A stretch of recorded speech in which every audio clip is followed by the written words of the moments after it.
আজ রবিবার ২৯ ডিসেম্বর। দৈনিক বাংলাদেশ প্রতিদিন। মির্জা ফখরুল ইসলাম, মানুষের ধারণা ইচ্ছা করে নির্বাচন বিলম্বে সরকার। পিলখানা হত্যাকাণ্ড নিয়ে চাঞ্চল্যকর তথ্য, ফের মুখ খুললেন মঈন। আগুনের সূত্রের খোঁজ, সচিবালয়ে রহস্যময় আগুনের জট খুলতে চলছে বিশ্লেষণ। কয়েকটি বিষয় সামনে রেখে তদন্ত। কাল প্রাথমিক প্রতিবেদন জমা দেবে উচ্চ পর্যায়ের কমিটি। স্থানীয় সরকারের কাজ চলবে নগর ভবনে। লুটপাটের পর ২,০০০ কোটি টাকার স্কিম বন্ধ, কাজ নেই কর্মকর্তা কর্মচারীদের, অফিসেও আসেন না অনেকে। পাকিস্তানি ১৯ সেনাকে হত্যায় আফগান বাহিনী, জুলাই বিপ্লবের ঘোষণাপত্র ৩১ ডিসেম্বর। তহবিল ছাড় করছে না দাতারা, প্রভাব পড়ছে ডজনের বেশি প্রকল্পে।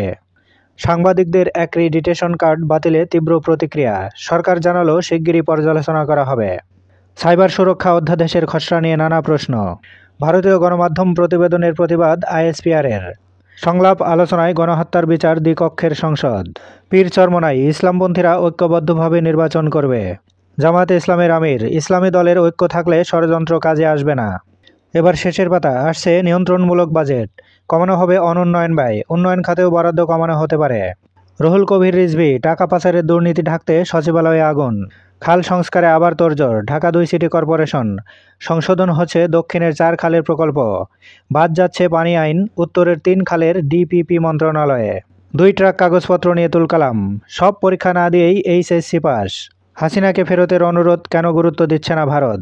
উপদেষ্টার কাছে প্রবাসীদের অভিযোগ, বিদেশগামী কর্মী কমেছে ৩০.৮০%। ফেসবুকে উস্কানি দেওয়া নিয়ে দফায় দফায় সংঘর্ষ। সিলেট সীমান্ত, বেড়েছে চোরাচালান হত্যা অনুপ্রবেশ। পথে পথে আটকে ছিল ১৫ লাখ টন পণ্য। টানা ২ দিন শ্রমিক ধর্মঘট শেষে রাতে প্রত্যাহার।